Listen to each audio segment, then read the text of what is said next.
Alexis Ness is perhaps the biggest glazer out there. He's honestly outright repulsive to watch at times. You can imagine the kind of person who not only clings to someone like some sort of parasite, but then also acts like a childish brat when things don't go his way. Sneering, looking down on him when he's winning, throwing a tantrum when he isn't. Maybe you know someone like this, and just thinking about them irritates you. But all of that is honestly quite unfair towards them. Now you're probably wondering why on earth I'm making a video on Ness, and you're also probably going to be wondering where this video is going for a lot of it, but bear with me here. Ness is effectively in an abusive relationship as such. Not a romantic one, but it's an abusive relationship, friendship, whatever you want to call it. And I'll come back to his dynamic with Kaiser, but it all stems from his exceptionally cold, lonely upbringing, which in turn caused him to have no real faith in himself, but instead an obsession with looking outside for validation and comfort. Like many things in Blue Lock, this is of course a very real thing. Typically as we grow up, we want whatever we didn't have as a child. Ness latches onto Kaiser the way he does because he's the first person to understand him in his eyes. He gets so upset and has these almost meltdowns when his ability at sport is challenged because that was the only thing he seemed to be praised for growing up. And I'll come back to his backstory in a minute. Despite Ness's very irritating personality, at the very peak of Blue Lock's year-long match, with so much happening, the part that stood out to me the most was a single line from him that just stuck in my head. And his conversation afterwards surprised me in the best possible way. It turned his whole character around 180 degrees for me. Although, interestingly, in Ness's introduction to the story, we get zero indication of what we're in store for with him. He seems like the most normal guy you'd ever meet. He gives a very sincere greeting to the Blue Lock players, and in comparison to the guy having some sort of weird internal crisis that's never elaborated on, the equally forgettable side character who says the phrase "dick cheese" 5 times in the first page alone, and of course Kaiser just being Kaiser, Ness seems so normal by comparison. But this of course is him when everything's going well for him.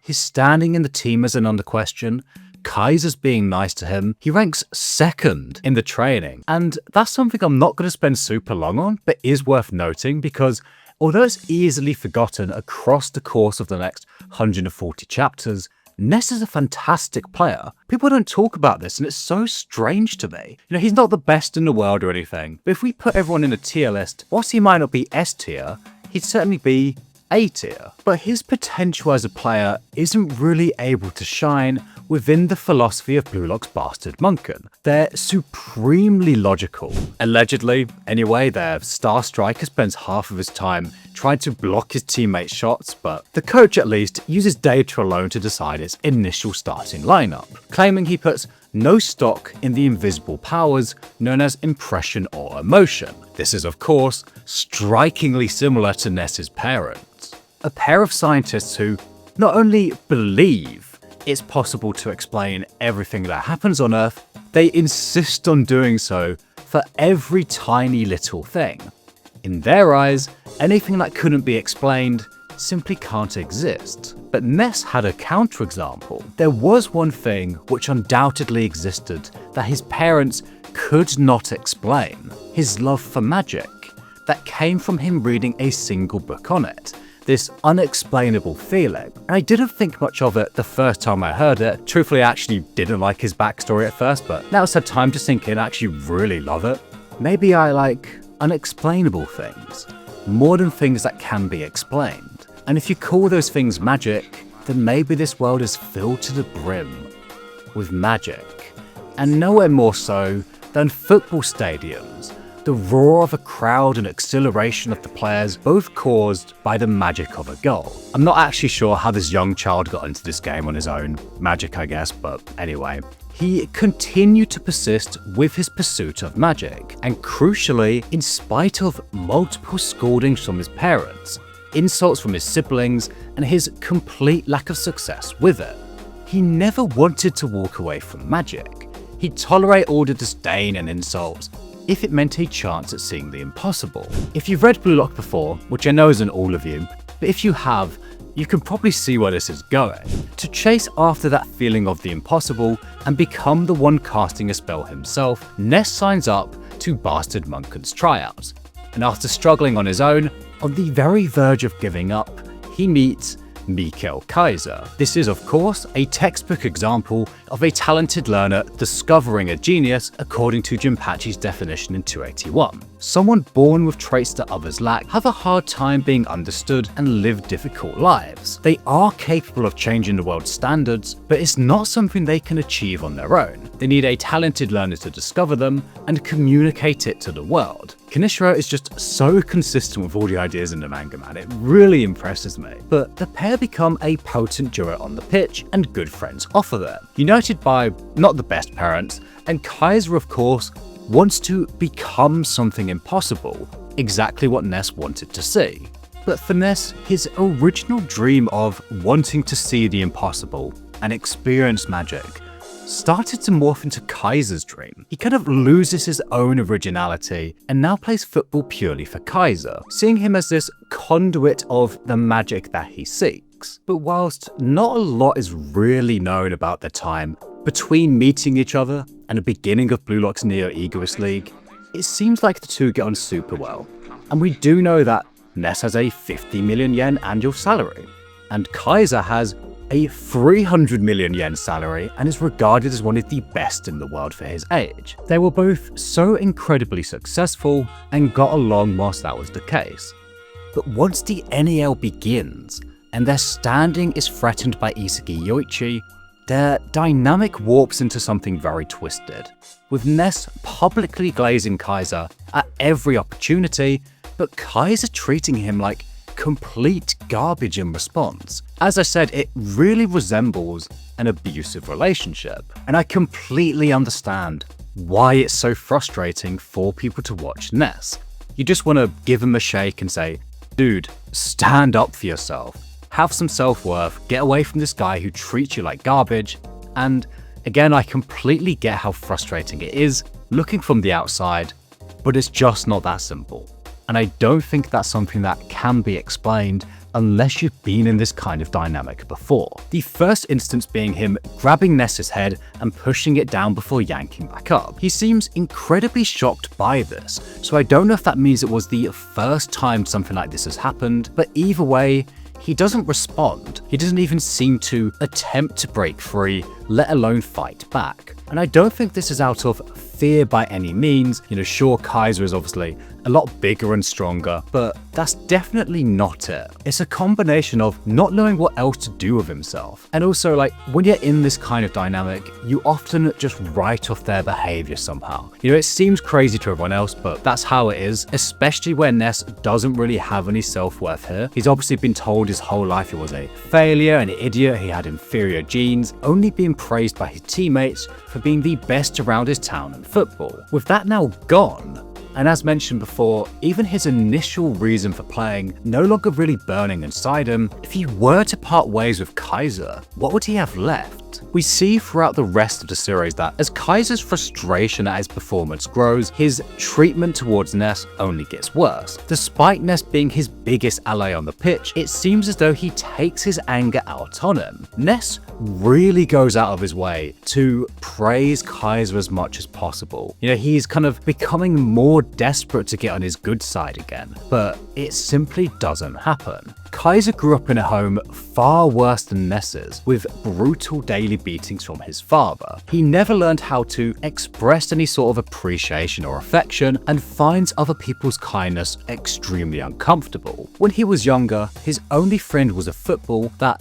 no matter how angry he got or how he treated it, it would always be by his side. Ness, of course, is now taking on that role. Kaiser has begun to take after his father in the worst possible way. He's very conscious of this, but I have a 50-minute video going into that. The point being, things escalate. As his frustration and desperation builds, Kaiser becomes almost hostile towards Ness. Once he grabs a goal, he calms down a bit, but he tells Ness to leave him alone, to go separate ways. And I think this is Kaiser's way of saying thank you to him. As I mentioned before, he never really learned how to express gratitude or just anything positive at all, really. But regardless, Ness continues to chase after him as though he's lost without him, continuing to seek his approval and validation through every tiny little play. As the rest of the team moves on and evolves, Ness stagnates. Those around him are putting aside their personal grudges, even Kaiser and Isagi willing to work together, but Ness remains utterly fixated on Kaiser, not even considering the idea of passing to someone else and wasting a goal opportunity as a result. He's too fixated on what he wants to believe about Kaiser instead of the reality. And interestingly, after being told to quit the sport by him, says he doesn't really have a reason to play soccer besides making you the best in the world, which is something we know is outright false, because he would have had to work exceptionally hard just to make it to the level of entering those tryouts. And we know that from the beginning, before he even met Kaiser, he had an extremely strong drive to play the sport, to experience his magic, pushing through the constant isolation and shaming from his family. It's just that over time, his dream became Kaiser's dream. He does have his own reason for playing, he's just kind of forgotten it, up until the following chapter, where he finally says goodbye to the image of Kaiser he had in his head. And what's so interesting to me is this magic looking aura that just surges out of him. It's huge, we've got these spell circles on the floor, and I don't recall ever seeing anything remotely like this from him. In 162 we got a little bit of these little fire-like things, but other than that, Ness hasn't had an aura the same way every other significant character does. That magic has been hiding away this whole time, but it's as though he's finally managed to return to his old self here. And in the following chapter, as the ball falls to him by chance, he pushes aside that initial reaction of seeking out Kaiser, overcoming it in one of my favourite pages in the whole series. Up until now, I've only made passes that made it easy for Kaiser to shoot, but this is my first rebellion, my declaration of war to the new emperor. So if you're truly the best in the world, then come steal it. A beautifully drawn pass with topspin, making it impossible for Kaiser to use his newfound weapon that he'd only ever pulled off with a backspin pass. It's clear that Ness is no longer playing football for Kaiser's sake. Instead, he's gone right back to his original reason, casting a spell on the field that only someone on the level of this awakened genius could foresee. But he does still hope Kaiser will be the one to receive it, which I think is, very natural. He's not just going to overcome everything that's happened in 5 seconds. It makes sense to me that he's still kind of hoping Kaiser will be the one to get this. But to his horror, Kaiser's biggest rival, Isagi Yoichi, was the only one to react. Kaiser explodes in fury, and the life drains out of Ness as the game ends with his assist to Isagi. However, unlike the complete crash out that I think many of us expected from Kaiser, he actually acknowledges that it wasn't Ness's fault at all. If he hadn't let his anger at Ness get in the way, he could have got that win as well. But this video isn't about him. A few chapters later, Ness follows Kaiser along into the dugout, to Kaiser's complete bafflement. Of course, this comes from Kaiser seeing his worth purely tied to his results. Hence, as he failed as such in his eyes, which is crazy. So he thinks he failed because he only got 1 goal and a 400 million yen salary offer at 19 from the world's top team, but his rival got 2 goals this match, so huge failure, am I right, guys? Kaiser is obviously a very warped person, but again, I've got a whole other video on him. He sees this as a huge failure and doesn't understand why Ness continues to follow him as a result. But Ness's eyes show it all. He's got this much calmer, more grounded feeling about him. This isn't his weird over-idolizing from earlier in the series. This is him honestly deciding for himself what he wants to do. It just so happens that he's selflessly trying to save Kaiser as such and stay by his side. Which, when you look at this through the lens of being an abusive dynamic, is probably not the best call, but regardless, he does finally stand up to Kaiser for the first time, declaring he won't do as you say anymore. You're not shit, you're flesh and blood like any other human. And I think there's a silent implication there for Kaiser to see him the same way from now on. A complete 180 that I honestly never saw coming when this dynamic first started to build, as he finally learns to stand on his own 2 feet. And I think when he does return in this U20 tournament, we're going to see a completely different Ness, both in terms of his gameplay, which won't be caged in by Kaiser anymore, and more importantly, just as a person, who's not clinging to anyone else anymore, who, in a similar fashion to Kaiser finding his identity, has decided for himself that he's a human being, not a swine like Kaiser previously claimed.